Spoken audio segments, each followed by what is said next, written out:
आज हम स्टार्ट करते हैं सबसे पहले वीट से।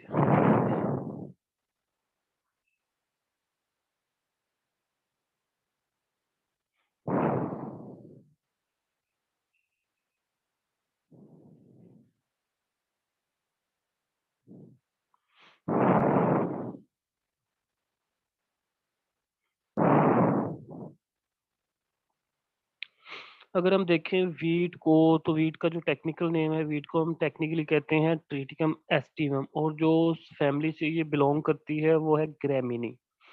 और कितने डेज में ये अपनी कंप्लीट करती है सोइंग से लेके हार्वेस्टिंग तक, तो 160 डेज की ये टोटल क्रॉप है। रबी क्रॉप है। रबी मीन के नवंबर में इसकी सोइंग होती है, अप्रैल में इसकी हार्वेस्टिंग होती है। सीड जो होता है वो मोनोकोट होता है, long day and winter crop है। और ये पाकिस्तान की स्टेपल फूड क्रॉप है। मीन के ये पाकिस्तान में हम स्टेपल फूड के मेन इसको हम यूज करते हैं, जिस तरह हम रोटी खाते हैं। और सेल्फ पॉलिनेटेड क्रॉप है। अगर हम इसकी प्लांट कैरेक्टरिस्टिक्स को देखते हैं तो इसका जो स्टेम होता है वो हेलो एंड सिलेंड्रिकल होता है, जिसे हम कहते हैं क्यूलम, और कंसिस्ट करता है नोड्स और इंटरनोड्स के। इनके दरमियान नोड्स और इंटरनोड्स होते हैं। जो upper internode is known as a pinnacle. जो सबसे ऊपर वाला इंटरनोड होता है उसे हम पिनंकल कहते हैं, जिसके ऊपर एयर या स्पाइक्स होते हैं। एयर या स्पाइक्स मीन कि जो गंदम का सिट्टा होता है उसे हम एयर या स्पाइक्स कहते हैं। और ये भी एक इम्पोर्टेंट एमसीक्यूज है कि जो वीट का फ्रूट बेरिंग पार्ट होता है उसको हम एयर्स या स्पाइक्स कहते हैं। जो बाकी डिफरेंट क्रॉप्स के हैं जो हम आगे पढ़ेंगे, उनके हम जो सीता या जो भी उनका फ्रूटिंग पार्ट होगा, उनके जो डिफरेंट नेम है वो हम आगे डिस्कस करेंगे।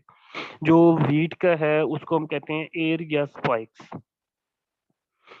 और हर जो प्लांट्स है वो लीफ पे कंसिस्ट करता है, लेकिन जो वीट है, वीट का जो मेन लीफ होता है जिसको हम अपर लीफ कहते हैं, जिसको हम टेक्निकली फ्लैग लीफ कहते हैं, जो जितनी भी फोटोसिंथेसिस है या उसकी कोई भी प्रोसीजर है ना, वो अपर लीफ फ्लैग लीफ के थ्रू होते हैं। अगर फ्लैग लीफ आपका हेल्थी है तो आपका प्लांट हेल्थी है, अगर फ्लैग लीफ आपका डैमेज है तो आपका जो वीट प्लांट है वो डैमेज है। मेन के जो अपर लीफ होता है उसको हम कहते हैं फ्लैग लीफ, कंसिस्ट करता है sheath and long narrow blades.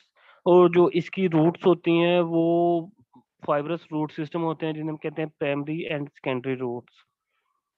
जो प्राइमरी रूट्स होती हैं वो सीड या सेमिनल रूट्स होती हैं। जो सेकेंडरी रूट्स होती हैं उसे हम कहते हैं एडवेंचियस रूट, भी हम उसको कहते हैं। और जो जिस सॉइल पे बेस्ट सो कर सकती है वो है क्ले लोम, या loam to clay loam soil is best for protection. और जब हम इसका सीड को सो करते हैं तो वो जो इसकी जर्मिनेशन है वो सीड की वो 85% से कम नहीं होनी चाहिए। अगर 85% से इसकी जर्मिनेशन कम होगी तो हमें जो डिजायर्ड प्लांट पॉपुलेशन है वीट की एक ब्लॉक में, तो वो हम गेन नहीं कर सकते। जितनी भी इम्पोर्टेंट इसमें टर्मिनोलॉजीज हैं वो हाईलाइट की हुई हैं या अंडरवुड की हुई हैं, जो ये स्लाइड जो आपके साथ शेयर हो जाएगी।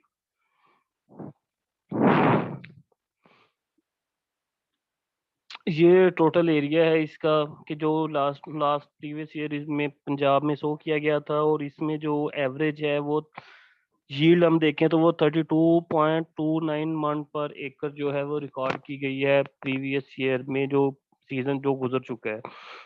और अगर हम यील्ड पंजाब में देखें तो 19,402 टन इसमें रिकॉर्ड की गई थी। और ओवरऑल जो पाकिस्तान में, जिसमें सिंध, बलूचिस्तान और केपी के इंक्लूड है, तो वो टोटल मिलाकर 24,946 टन बनती है। अमूम के जो मेजर पार्ट है पंजाब ही वो में ही शो होती है मेन जो गंदम की क्रॉप है। अब नेक्स्ट हमारे पास आ जाता है जोन। हमारे पास दो जोन है वीट शो करने के लिए, एक है एरिड जोन और दूसरा है इरिगेटेड जोन। जो एरिड जोन होता है ना, इसमें जो टोटल क्रॉप डिपेंड करती है रेन पे। अगर आपकी रेन हो जाती है तो आपकी जो क्रॉप कंडीशन है वो गुड हो जाएगी। अगर रेन नहीं होती तो क्रॉप आपकी वो जो इसकी जो यील्ड है ये लो हो जाती है।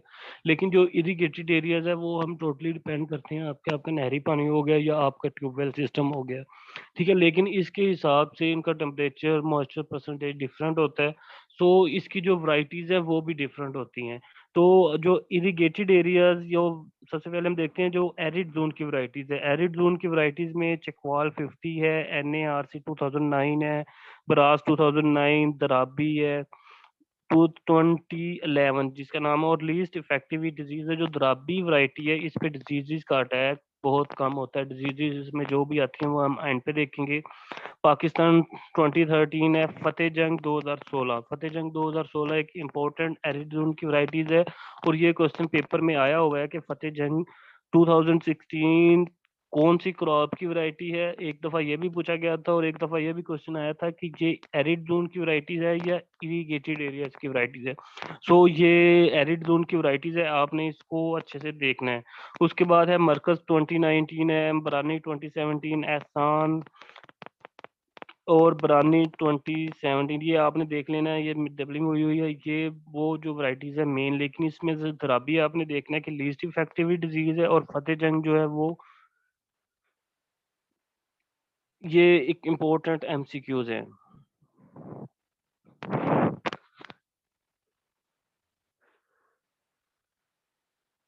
जो नेक्स्ट हमारे पास वैरायटीज है ना, वो है इरिगेटेड एरियाज की वैरायटीज, जिनमें शहर 2006 है, लसानी 2008। लीस्ट इफेक्टिव डिजीज की मीन के लसानी 2008 जो वैरायटी है, इस पे डिजीज का अटैक कम होता है। उसके बाद एफ एस टी 2008 है, जो कि सलाइन सॉइल में भी अच्छी प्रोडक्शन देती है। ये भी एक इम्पोर्टेंट एमसीक्यूज है कि वो ये वाहिद वैरायटी है 2000 एफ एस डी 2008 जो कि हर किस्म की सॉइल पे ये प्रोडक्शन दे सकती है। एन ए आर सी 2011 है। फखरे भक्कर, फखरे बक्कर जो है ना वो इरिगेटेड एरियाज की वैरायटी है, और ये भी एक इम्पोर्टेंट एमसीक्यूज है, क्योंकि बक्कर गैलेक्सी 2013 जो है ये भी एक, इसके पे डिजीज का अटैक बहुत ज्यादा है, और ये सुसेप्टिबल वैरायटीज है।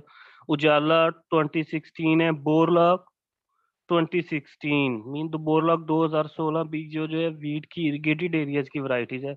फखरे बक्कर और बोरलॉग को हाईलाइट किया हुआ है ताकि आप इसको अच्छे से प्रिपेयर करें, और ये इंपॉर्टेंट एमसीक्यूज है। नेक्स्ट अगर हम देखें तो अकबर 2019 है, गाजी 2019, बक्कर स्टार, अनाज, जिंकोल 2016। ये एक जिंकोल की एक वैरायटी आई थी, क्योंकि क्योंकि अब पाकिस्तानी पॉपुलेशन के अंदर जिंक की जो कमी है वो बहुत ज़्यादा हो रही थी, तो जिंक कोल इसमें जिंक मौजूद है। और जो न्यू बोर्न बेबी या जो जितने भी ह्यूमन है उनके अंदर ये, अगर ये वैरायटीज या इस वैरायटी की अगर वो गंदम खाते हैं तो उनके अंदर जिंक की कमी दूर हो सकती है। एन एन गंदम वन 2019-18 में ये न्यू वैरायटी आई थी, लेकिन इस पे रस्ट का अटैक बहुत ज़्यादा हुआ है, इस वजह से ये थोड़ी सी susceptible हो गई है। आज 2011 है। मिल्लत 2011 लीस्ट इफेक्टिव विद डिजीज पे भी, मिल्लत पे भी डिजीज का अटैक कम होता है। जोहर 2016 है। ये जो वैरायटीज हैं इरिगेटेड एरियाज की, आपने इनको भी अच्छे से याद करना है। आगे ये वही बात बता रहा है कि जो गैलेक्सी 2013 है, इस पे रस्ट का अटैक बहुत ज्यादा हुआ था, स्पेशली राइस ग्रोन एरियाज जितने भी आपके शेखुपुरा, सियालकोट, गुजरांवाला जोन है, लाहौर जोन है, ये इस पे राइस बहुत ज्यादा ग्रो होता है। उसके बाद है वाटर रिक्वायरमेंट, कि आपको वाटर रिक्वायरमेंट कितनी चाहिए होती है क्रॉप को हार्वेस्ट तक करने में, कि सोइंग से लेके हार्वेस्टिंग तक जितना हमें वाटर चाहिए होता है ना, उसे हम कहते हैं वाटर रिक्वायरमेंट या डेल्टा ऑफ वाटर। और डेल्टा ऑफ वाटर कितना होता है इसका? 19 एकड़ इंच। 19 एकड़ इंच मीन के 19 इंच पर एकड़ इसको टोटल वाटर चाहिए होता है। ये हम कैसे करते हैं? जो फर्स्ट इरिगेशन करते हैं वो हम करते हैं 4 इंच की, जो बाकी इरिगेशन है वो 3-3 इंच की। मीन हम इसको इतना पानी लगाते हैं कि एक फसल में 3 इंच पानी हो सके एकड़ में। और इसको सोइंग टाइम हम जिंक सल्फेट इसमें हम 6 kg अप्लाई करते हैं, और बोरोन या जो बोरिक एसिड के नाम मार्केट में अवेलेबल है वो 2.5 kg अप्लाई करते हैं। और इसकी सोइंग के लिए ज़मीन की तैयारी में हम गोबर वाली खाद 8 to 10 टन, मीन के 3 से 4 ट्राली जो है वो गोबर वाली खाद भी डालते हैं, ताकि इसके अंदर जो न्यूट्रिएंट्स हैं की डेफिशिएंसी है ना वो हमारे अंदर कवर हो सके।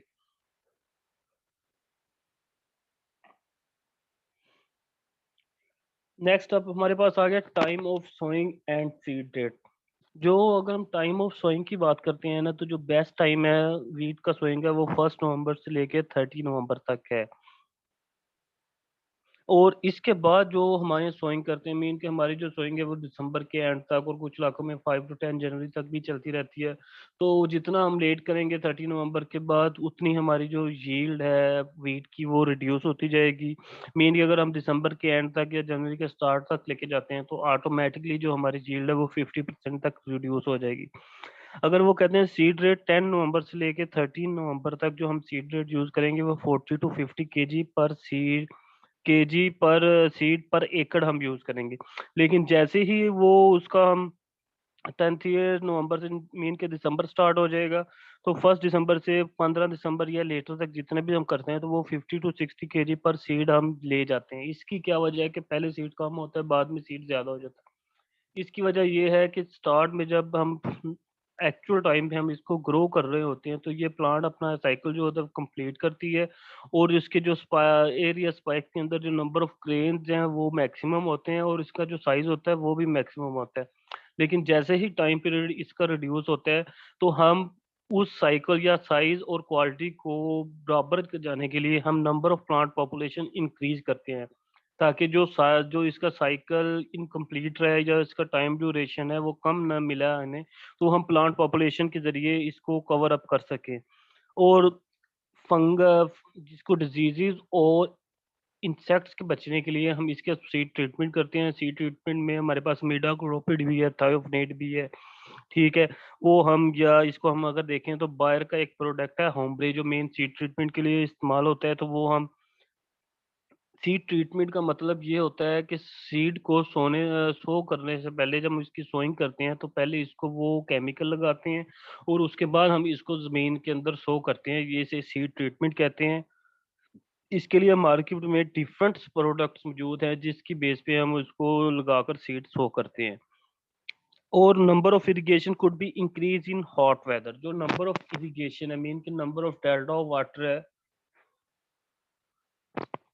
वो टेम्परेचर या वेदर की बेस पे कम भी हो सकता है, ज्यादा भी हो सकता है। आपकी सॉइल टाइप पे भी नंबर ऑफ इरिगेशन कम भी हो सकती हैं, ज्यादा भी हो सकती हैं। अगर आपकी जमीन क्लेई सॉइल है, जिस तरह एज लाइक चारोवाल एरियाज हैं, वहाँ पे लोग 1 से 2 इरिगेशन करते हैं और उनकी गंदम की फसल तैयार हो जाती है। अगर हम बहावलपुर एरिया में देखें तो वहाँ पे जो सॉइल है वो थोड़ी सी सैंडी है, मीन कि वो उस पे वाटर होल्डिंग कैपेसिटी बहुत कम है। जैसे ही वो इरिगेट करते हैं, नेक्स्ट डे जो होता है वो पानी जो होता है वो सॉइल जजब अब्जॉर्ब कर लेती है। अब्जॉर्ब करने के बाद उसको 3 से 4 या 5 दिन बाद दोबारा इरिगेशन रिक्वायर्ड होती है। वो 8 से 10 इरिगेशन भी कई कई इलाके में, एरियाज में वो कहते हैं करनी पड़ती हैं, ताकि उनकी जो गंदम है वो प्रॉपरली हार्वेस्ट हो सके। तो इसमें ये है कि जो आपकी इरिगेशन है वो सॉइल टाइप पे भी डिपेंड करती हैं, वेदर पे भी डिपेंड करती हैं, टेम्परेचर पे भी डिपेंड करती हैं, कि अगर रेंज हो गई हैं तो आपकी इरिगेशन कम हो जाएंगी, अगर नंबर ऑफ रेंज कम है तो आपको ज़्यादा इरिगेशन करनी पड़ेगी।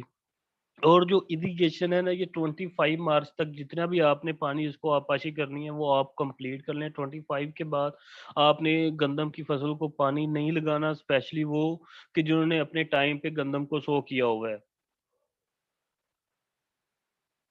अगर इसके बाद आप पानी लगाएंगे तो जो इसके अंदर स्पाइक्स के अंदर ग्रेन है तो वो ड्राई हो रहा होता है, अपनी राइपनिंग की तरफ जा रहा होता है, तो वो इससे वो इफेक्ट या डैमेज होता है। और उसके बाद आ गया नंबर ऑफ इरिगेशन, या इरिगेशन किस किस टाइम पे होनी चाहिए। ये आप देख लें कि जो ऊपर में कॉलम है ना, ये थोड़ा सा ऑपोजिट लिखा गया है कि जो राइस ने लेफ्ट की तरफ आना था और कॉटन ने दूसरी तरफ जाना था। क्यों? अगर हम आफ्टर राइस देखें, फर्स्ट कॉलम में जो आफ्टर कॉटन लिखा हुआ ना, ये आफ्टर राइस है। तो इसमें हम देखें जो राइस है ये आपकी पहले ही बहुत ज्यादा पानी वाली क्रॉप है, इसके अंदर बहुत ज्यादा इसमें वाटर रिक्वायरमेंट होती है। तो इसमें जो फर्स्ट इरिगेशन करेंगे ना, वो 35 to 40 डेज बाद करेंगे, कि वो उस एकड़ पे जहाँ पे आपने पहले चावल लगाया हुआ था। सेकंड इरिगेशन करेंगे 80 to 90 डेज के बाद, जिसको हम कहते हैं स्पाइक फॉर्मेशन स्टेज, कि जहाँ पे आपके स्पाइक्स जो है ना वो बनना स्टार्ट हो जाते हैं। थर्ड इरिगेशन हम करेंगे 120 to 125 डेज के बाद, जिसको हम कहते हैं ग्रेन फॉर्मेशन या फिलिंग स्टेज के, जो आपकी जो इरिगेशन मीन के जो आपके स्पाइक्स के अंदर ग्रेन बन रहे होते हैं ना, वो बन भी रहे होते हैं, उनके अंदर जो मिल्की स्टेज है उसको भी हम कहते हैं कि उसके अंदर जो फिलिंग है वो भी हो रही होती है। अगर हम इसके बाद आफ्टर कॉटन की बात करें, तो कॉटन के अंदर क्योंकि ये कॉटन वाटर रिक्वायरमेंट कम होती है, जो जमीन होती है वो आपकी ड्राई होती है सोइल, तो इस वजह से हम कॉटन के अंदर जो है ना इरिगेशन वो जल्दी कर देते हैं 20 to 25 डेज के बाद। नेक्स्ट हम करते हैं 80 टू, बाकी रूटीन वाइज वही है, लेकिन इसमें फर्स्ट में डेज का थोड़ा सा चेंज है। राइस में हम करेंगे 20 to 25 डेज, 35 डेज के बाद, और कॉटन में हम करेंगे 20 डेज के बाद, या वीट के अंदर इरिगेशन।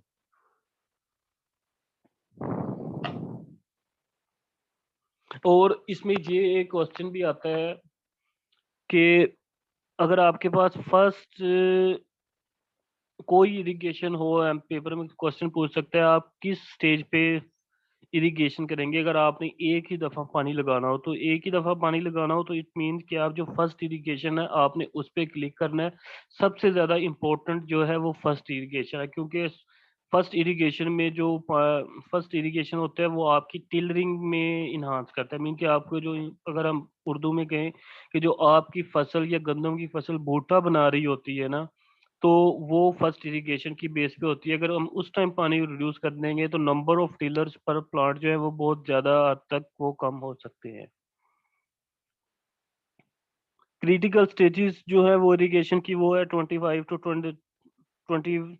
25 डेज बाद है, जिसको हम क्राउन रूट स्टेज कहते हैं। बोटिंग स्टेज है 80 to 90 डेज के बाद। एंथसी स्टेज है, उसके बाद ग्रेन फिलिंग स्टेज है, उसके बाद 120 to 130 डेज के बाद। ठीक है, आगे नंबर ऑफ यूज है, कितनी परसेंट वो यू रिड्यूस कर सकती है। उसके बाद आ जाती है नेक्स्ट, इसके बाद वीड्स, कि आपने वीड्स को कैसे इसको कंट्रोल करना है। ठीक है, तो वीड्स जो होती है ना, वो वीड के अंदर वो टू टाइप्स की होती हैं। एक को हम कहते हैं चौड़े पत्ते वाली जड़ी बूटियां, जिसको हम कहते हैं ब्रॉड लीव्स वीड्स। एक होती है घास नुमा फैमिली की, जिसको हम कहते हैं नैरो लीव्स। ठीक है, जो ब्रॉड लीव्स हैं उनमें डिफरेंट टाइप्स हैं। कॉमनली देखा जाए तो 20 टाइप्स की वीड्स होती हैं जो कि चौड़े पत्ते वाली होती हैं, जिनमें नैना मैना है, जंगली जड़ी बूटी, जंगली अलोन है, बाथू है। ये टोटल मिला के 20 टाइप्स की बन जाती है। और जो नैरो लीव्स हैं इनमें से जो मेन है वो आ जाती है दुम्बी सिटी और जंगली जई। दुम्बी सिटी को हम टेक्निकली कहते हैं फ्लैरिस माइनर, और जंगली जई को हम कहते हैं अवीना सेटिवा। जो स्टार्ट में अगर हम देखें तो कुछ ईयर पहले जो नैरो लीव्स वीड्स थी उनको कंट्रोल करने के लिए अलग स्प्रे होता था, और जो ब्रॉड लीव्स वीड्स थी उनको कंट्रोल करने के लिए अलग स्प्रे होता था। मीन के जो फील्ड में अगर कौन सी जड़ी बूटियां ज्यादा है, फार्मर देखे उस हिसाब से फील्ड का स्प्रे करता था। लेकिन अगर ऐसा फील्ड जहाँ पे ये दोनों किस्म की जड़ी बूटियां मौजूद होती हैं, तो वो फिर फार्मर को वक्फे से दोनों स्प्रे ही करने पड़ते थे। लेकिन जो अब मार्केट में ऐसे मिक्सचर अवेलेबल हैं जो एक ही स्प्रे से दोनों टाइप्स की जो वीड्स हैं हम उसको कंट्रोल कर सकती हैं। और वीड्स को कंट्रोल करने के लिए जो हम नोजल यूज करते हैं ना, उसे हम कहते हैं टी जेट या फ्लैट फैन नोजल, क्योंकि इसका जो प्रेशर होता है आउटकम का वो नीचे की तरफ होता है, और हम सिंगल रोज स्प्रे करते हैं ताकि जितनी भी वीड्स हैं हमारी वो कवर हो सकें। और वीडीसाइड स्प्रे करने के लिए हमारे पास जो टैंक 1 एकड़ में पानी रिक्वायरमेंट होता है वो होता है 100 to 120 लीटर ऑफ वाटर। अगर इससे कम हम वाटर को यूज करेंगे तो जो हमारी क्रॉप है ना वो स्ट्रेस दे जाएगी, मीन कि वो येलो हो जाएगी या उसकी जो ग्रोथ है वो रुक जाएगी। नेक्स्ट जो हमारे पास आता है ना वो आता है कि इसका जो मॉइस्चर कंटेंट, कि अगर हम जैसे ही हम इसको स्टोर करते हैं तो हमारे पास इसका वीट का मॉइस्चर कंटेंट कितना होना चाहिए। तो जो वो मॉइस्चर या स्टोरेज है सीड के अंदर वो 10% तक होनी चाहिए। ये भी एक इम्पोर्टेंट एमसीक्यूज है कि वीट के अंदर जो मॉइस्चर है फॉर स्टोरेज वो 10% होता है, जो राइस के अंदर है वो 12% होता है, मीन के 12%। तो इसके लिए हम जिस जगह पे हम स्टोर करते हैं उसको हम कहते हैं फ्यूमिगेशन जो पहले हम केमिकल करते हैं, फ्यूमिगेशन में क्या होता है कि एल्यूमिनियम फॉस्फाइड की टैबलेट्स होती हैं, वो 30 to 35,000 फीट क्यूब हम इसको यूज़ करते हैं। हम टैबलेट्स डालकर जो हमारा रूम है या जो हमारा स्टोर है उसको टोटली हम एयर लॉक कर देते हैं, ताकि जितने भी वो फ्यूम्स निकलते हैं वो हमारे स्टोर्ड ग्रेन जो जितनी भी उसके अंदर जो इंसेक्ट पेस्ट हैं स्टोर्ड ग्रेन के, वो किल हो जाते हैं।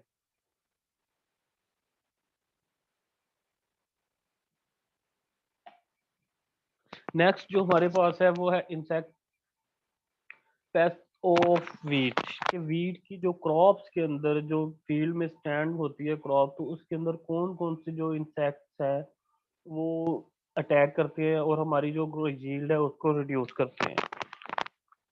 तो सबसे पहले है ब्लैक ऑन्ट, उसके बाद है टर्माइट्स। टर्माइट्स क्या करती हैं कि जैसे ही हम सीड जर्मिनेट हो रहा होता है मीन वीट का, तो ये उसकी जो रूट्स हैं उस पर अटैक करती हैं, ठीक है। और जो हमारा सीड से जर्मिनेट हुआ न्यू बोर्न प्लांट है तो वो ड्राई हो जाता है। इसके बाद है कटवर्म। है कटवर्म मेन प्लांट को अटैक करता है। उसके बाद एफिड है। एफिड जब इसको स्टेम पे या स्पाइक पे स्टेज होती है जिसपे हम स्पाइक्स हमारा बन गया होता है तो तब वो अटैक करता है। उसके बाद आर्मी वर्म है। आर्मी वर्म हमारा जो वीट की क्रॉप है उस पे जब एंड वाली स्टेज जिसपे हम स्पाइक्स फॉर्मेशन कहते हैं उस टाइम अटैक करता है। और जो ब्लैक कार्ड आप देख चुके हैं कि ये भी ग्रेन फॉर्मेशन स्टेज पे ही अटैक करती है।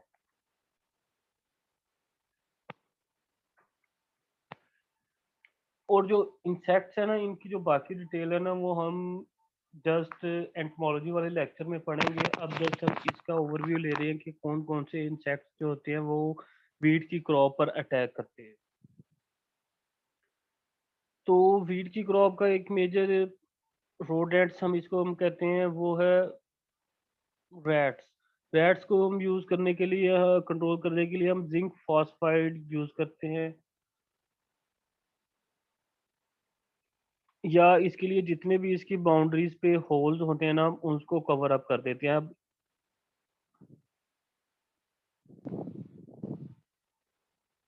जो जिंक फॉस्फाइड है इसको हम यूज कैसे करते हैं, इसके लिए हम 120 का रेशो लेते हैं। मीन के 1% आपका जिंक फॉस्फाइड होगा और 20% जो होगा वो आप या कोई भी आटा ले फ्लोर ले लेते हैं वीट का या मेज का।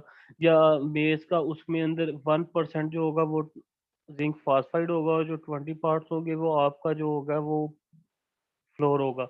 उनको आप मिक्स करते हैं। मिक्स करने के बाद जहाँ जहाँ आपको अपने फील्ड में होल्स नजर आते हैं ना, तो आप उसकी जो टैबलेट्स बना के होल्स के अंदर डाल देते हैं। होल्स के अंदर डालने के बाद उसके जो होल्स हैं वो कवर कर देते हैं। जैसे ही रैट्स इस पे फीड करते हैं तो वो किल हो जाते हैं।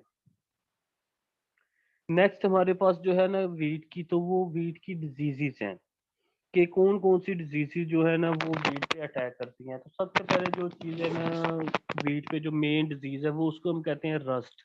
रस्ट को अगर हम देखें तो रस्ट को हम कहते हैं उर्दू में कुंगी।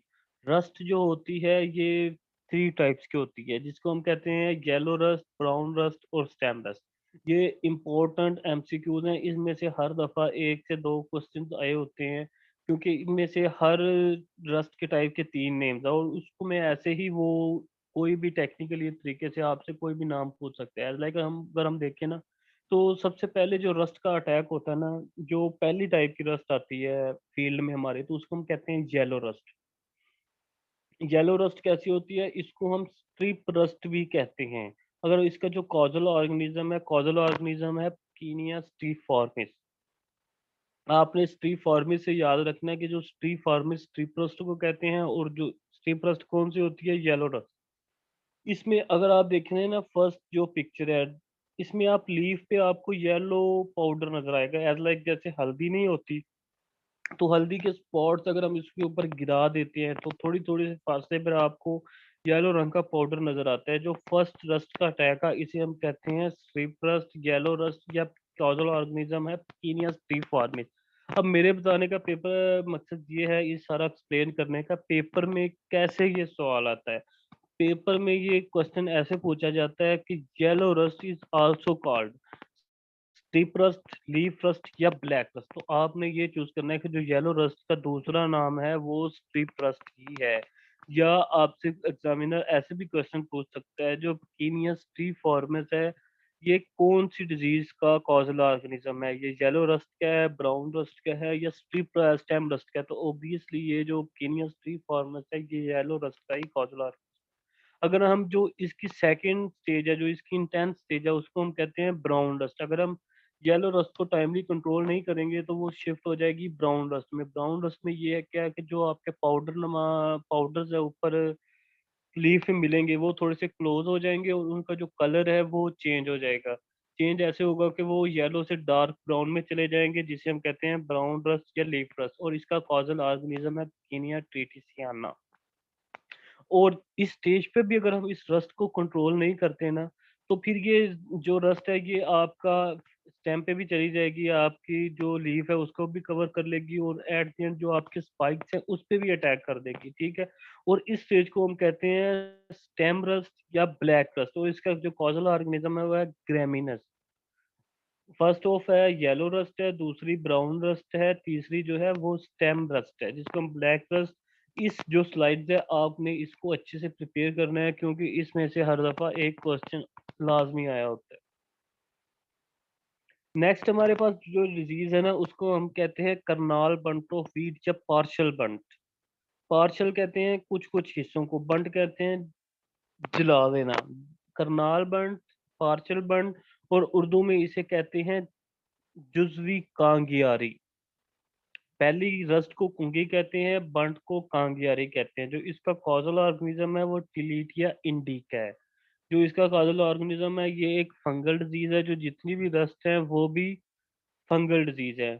इसमें जो आपकी स्पाइक्स होती हैं, इसके अंदर जो ग्रेन्स होते हैं वो कुछ के अंदर ब्लैक पाउडर बन जाता है, और कुछ जो ग्रेन्स हैं वो बिल्कुल ठीक रहते हैं। जो इसकी जो मेन identification है, kernels are infected and partially converted into fungus। मुकम्मल स्पाइक्स आपका ब्लैक पाउडर में या फंगस में कन्वर्ट नहीं होगा, कुछ ग्रेन्स कन्वर्ट हो जाएंगे और कुछ ग्रेन्स जो होते हैं वो आपके बिल्कुल ठीक रहेंगे। इसमें से affected seed emit fishy order smell. और जो आपका स्पाइकलेट्स के अंदर जो इफेक्टेड ग्रेन्स होंगे उसके अंदर आपको ऑर्डर्स आएगी, स्मेल आएगी, जैसे कोई मछली नहीं, मछली से स्मेल आ रही होती गली सड़ी, वैसे आपको फिशी स्मेल आएगी। और किस वजह से आती है कि इस कॉजल ऑर्गेनिज्म से अटैक से ग्रेन्स के अंदर एक केमिकल प्रोड्यूस होता है जिसे कहते हैं ट्राई मिथाइल अमाइन। जो ट्राई मिथाइल अमाइन है ये जो ऑर्डरी स्मेल है वो उसको कॉज करने की कॉज करता है। और इसका जो फेवरेबल टेम्परेचर है वो 16 टू से लेकर 24 डिग्री सेंटीग्रेड तक है। और ये सीड बोर्न भी है और सॉइल बोर्न भी है। मैं इसके जो कॉजल ऑर्गेनिज्म है वो सीड के अंदर भी रहता है और सॉइल बोर्न सॉइल के अंदर भी मौजूद होता है। कि अगर आप 1 एकड़ में ये सीड का अटैक हो गया है तो नेक्स्ट ईयर होप सो दोबारा उसी टाइम जिसका जब इसका फेवरेबल टेम्परेचर आएगा तो सेम टाइम वो डिजीज जो है दोबारा प्रिवेल हो सकती है। या सीड बोर्न मीन के अगर आप इस सीड जो आप ग्रेन ले रहे हैं, अगर आप नेक्स्ट ईयर इसको दोबारा एज ए सीड यूज करते हैं फर्दर ग्रो के लिए, तब भी उस क्रॉप के अंदर ये डिजीज प्रिवेल होगी।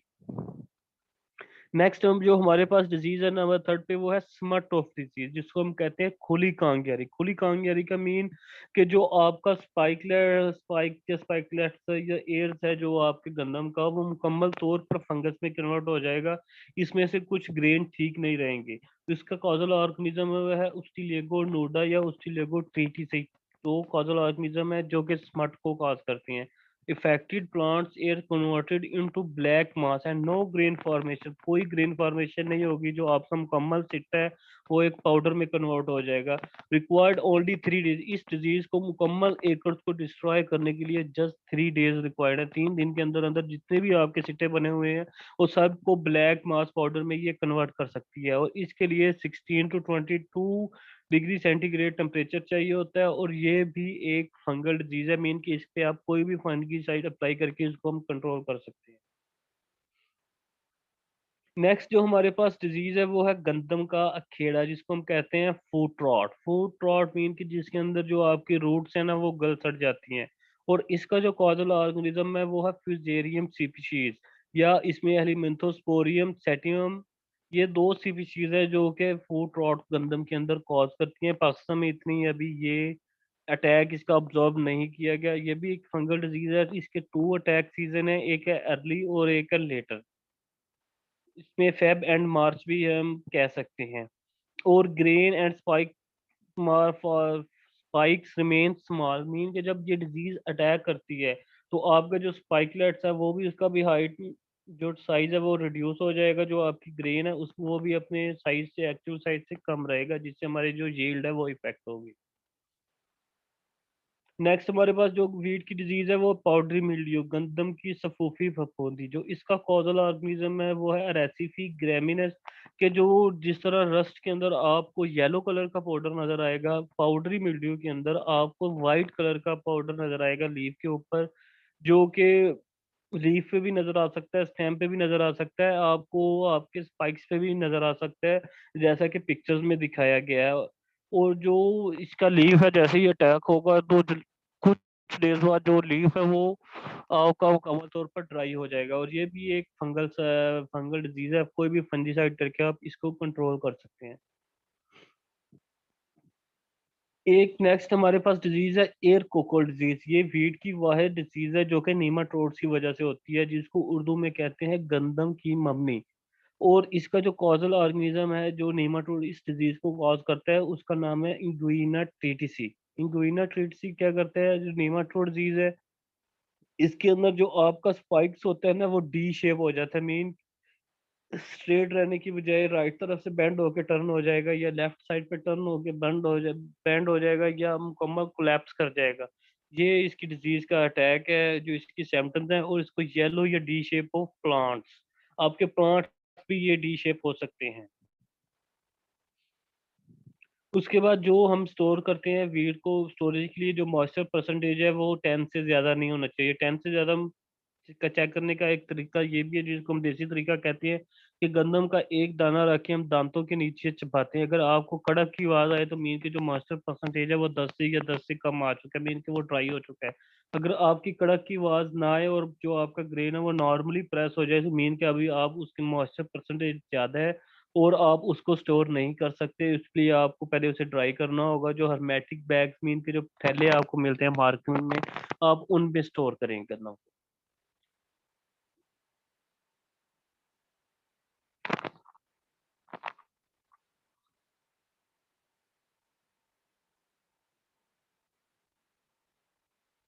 ये था हमारा वीट का जी। तो अब हम नेक्स्ट अपनी क्रॉप स्टार्ट करते हैं।